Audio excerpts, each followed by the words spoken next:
welcome to this video. I've got a good friend here, Elliot, and we're going to be talking about a song that we've written, which you will have heard a bit of right now. But we're just going to break down the parts for you and just talk about how we've been developing the ideas. Starting with this intro, where did it all start? What was the initial idea that you brought to me in way back then? Yeah, it started with a kind of a weird delay guitar part that I came up with a while ago, which was the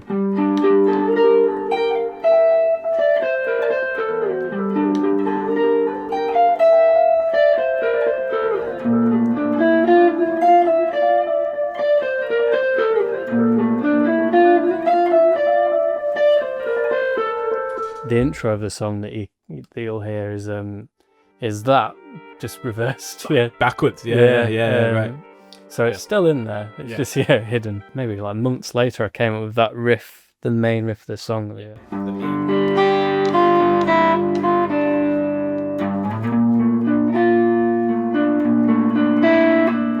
So these chords for me are quite new and still quite tricky to play. It's all quite delicate. I guess that's like you've got a G and then a G7. And like you're saying, coming from like different influences, Johnny Marr is definitely a big one for me, because you're more of a lead player and I'm more of rhythm. I think when I started playing, I was already 19 or 20, so I was already quite old to learn an instrument, I think. So I'm not patient enough to be able to do all the crazy shredding, and I never really was into that kind of music. So I kind of just decided, right, I'm going to learn what I want to learn and maybe I'll find my own style from there. Top 3 bands.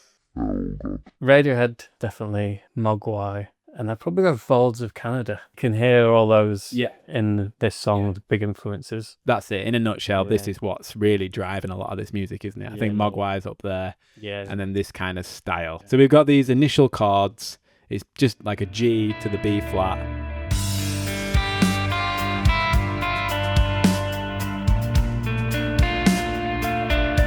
But just sprinkled with all those like extra notes. Just giving it a lot more, making it more interesting basically. Yeah, because Johnny Marr would say like he didn't like buy a distortion pedal or anything, so he needed to like beef up the sound by like arpeggiating the chords as well. Yeah, and he was the only guitarist in the band, so that was definitely a big influence. Probably subconsciously, I've still got that idea in my head. And I've played the same chords, so I'm like, oh, we can just put these together. Yeah. Songwriting 101 is just like one idea might end up with another idea, and then you kind of building a song there. And maybe some like time away from it. It was like a few months, wasn't it, from the first recording session. And then I came with that riff, which you like was like, yeah, that's the one. Yeah, really, really good. And that's a bit of an earworm as well. So even though it's chords, it's got like a melodic kind of nature to it. It's probably the one I sing the most. All the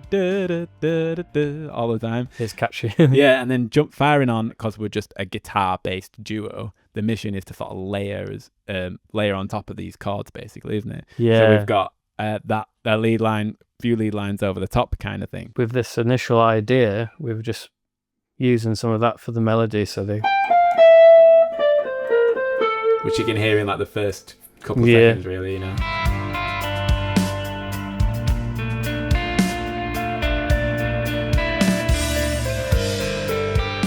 You came up with the slide part, which I would never have come up with that. I don't really do like sliding or like bending. The more lead techniques. Yeah.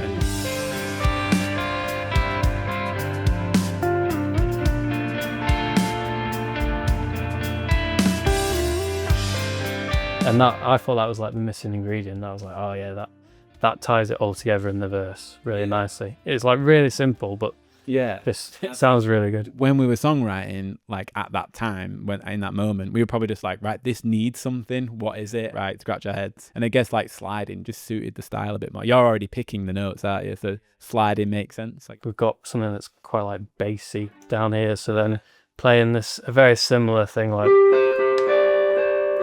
like a counter melody in the chords.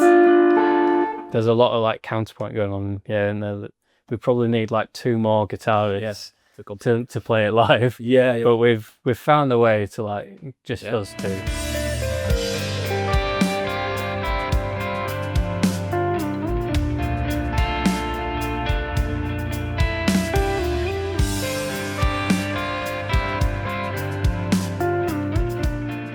that's that kind of general intro and first verse, layer in the chords, and like I think that's where like you said, the influence of like Johnny Marr. So in the chorus, how did you come up with this next set of chords?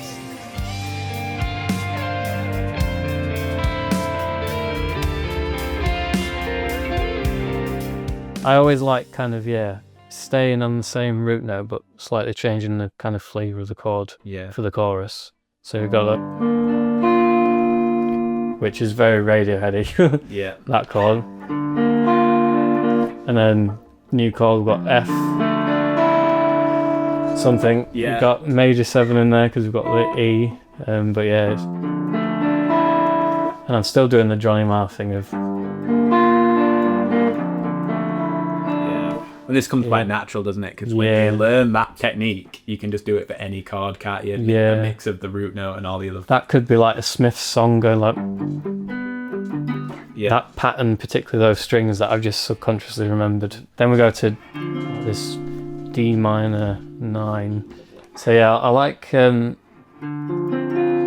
to keep the chords quite close together. So I'm actually only really changing just to that C sus4. Just changing that root note. And we touched on this before, where it's small movement in melody, I think, makes the melody more natural. Something Graham Coxon said where he wanted to keep it interesting for himself, playing guitar in a band, and didn't want to be strumming chords. So he chooses like weird inversions and things like that. So just to make it more interesting for me as well, to play. Even though it's difficult to play. It is hard to play. It's really hard to play. So what have we got over this chorus part? We've got probably the most lead part, I think, in this whole song. So this came from just jamming it, and Definitely jamming, improvised. yeah, you came up with the And that's going line. from like that first note's the root of the G, and then the last note is, I think it's the fifth. Don't know when I'm bringing this up. Yeah, it is. Yeah, I'm pretty sure. So it's just like literally root to fifth. Yeah. So that, and it across those two chords. So it's quite powerful, I think. Yeah. And that was just improvised, but that's looking deeper into it. That is what's going on. Yeah, that I wouldn't. Deep and tight. Yeah, I wouldn't have thought to come up with that. Like, But he was off the cuff, wasn't yeah, and you've got that dissonant part as well. Yeah, and I think the dissonance is like definitely something that I'm thinking it's needed in this style of music. Yeah. It makes everything a bit more interesting, a bit more flavour. The bridge section. Yeah, so this is a late edition because it was very like verse chorus, and it was it's instrumental, so it's quite repetitive, which I like, but a lot of people don't like that. They want something new. The 10 minutes. Of whale music. And a drone. So yeah, I was messing around with chord shapes and came up with the. Couldn't tell you what chord that is, No. but some kind of G7, just to differentiate a bit. And so we've got.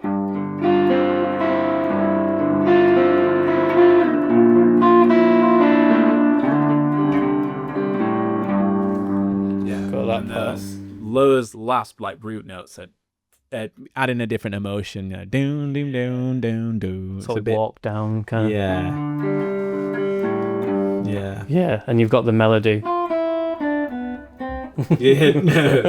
Yeah.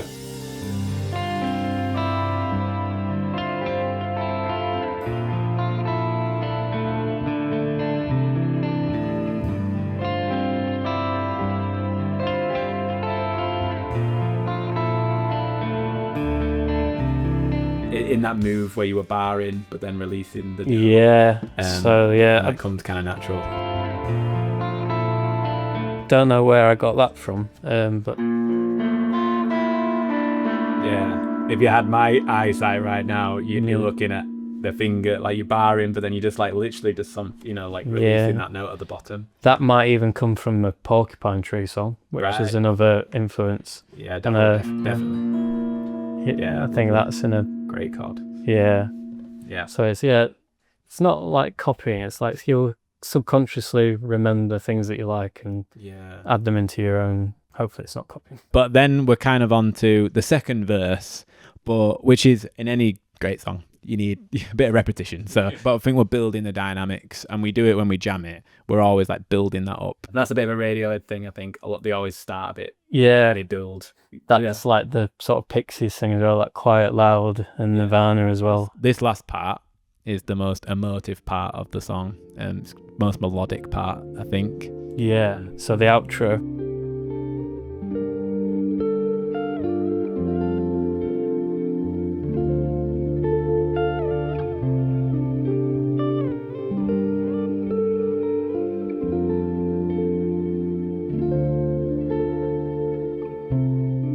For this bit, I'm gonna have to crank the reverb up. But you didn't like reverb?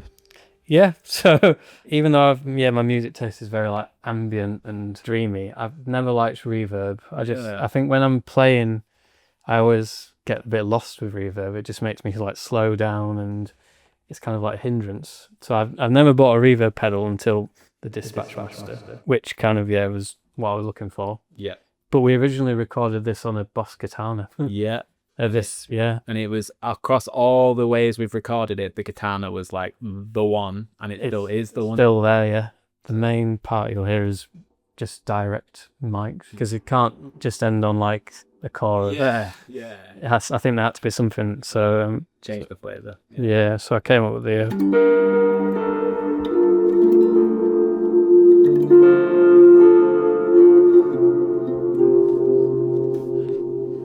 And then maybe my tone was off on the guitar by accident, and I was like, oh, that sounded good. I think I maybe wanted it to sound not like a guitar for the last bit. Yeah. Getting into the fact that we're not really synth guys, but we're recording guitars, but we're trying to, really, push the guitar like many people have done before. But, this is our version of it, basically. Yeah, the interesting part about our songwriting journey so far, I think we'll use this to sort of end this video, is how different our playing styles are, and what kind of music we've listened to, like I said before, exposed to when we're a bit younger. My childhood was dad playing like Genesis and Pink Floyd and Yes records, like blasting them through the hi-fi, like 25-minute long songs, prog, which I hated when I was a kid, and then maybe as I was a teenager I'd sort of be like, oh, actually that sounds quite good, I like that. My dad was playing Motorhead, AC/DC, Iron Maiden. We've sort of, you're coming to more towards my taste, and I've done, I love AC/DC and like stuff like that. When we're writing, we're excited by each other's parts. Yeah. And that's what's really like adding fuel to the fire. Yeah. If you write a great chord part, I'm like, yes, like I'm not naturally like able to do that. I can't come up with those melodies, and like, I've never been very good at lead playing. Even though you are. You can. No, I'm really not. But it took me a long time to learn, like, but yeah, like, all that kind of stuff was just like subconsciously there, but then like, that's not in my head. And I'm still trying to learn these like chords, like genuinely, like it's like going back, like almost like being like a beginner, where I'm just like playing shapes I've never played, like picking in a way I've never been so conscious about what notes ringing out. Like sometimes you're a bit like, no, that note needs to be kind of muted when that note comes in inside the chord. So far away from what I've tried to do for all these years of playing, which is really nice though. I think that's probably why I was so excited about doing this kind of maybe that's where the Johnny Marr thing comes, where like you're the only guitarist in the band, so like if you hit like an accidental like clashing note. Thank you for watching this video. I hope you enjoyed it. I thought it was really fun showing off what we've been working on as like a bit of a songwriting duo partnership. And like how two very different styles of guitar can come together. If anything like this you want to see again, if you want to see Elliot again show off some of these awesome pedals, we can talk a bit more about tone. We might do that one day in the future. We'll call it there, and we'll see you in the next video. Cheers. See you later.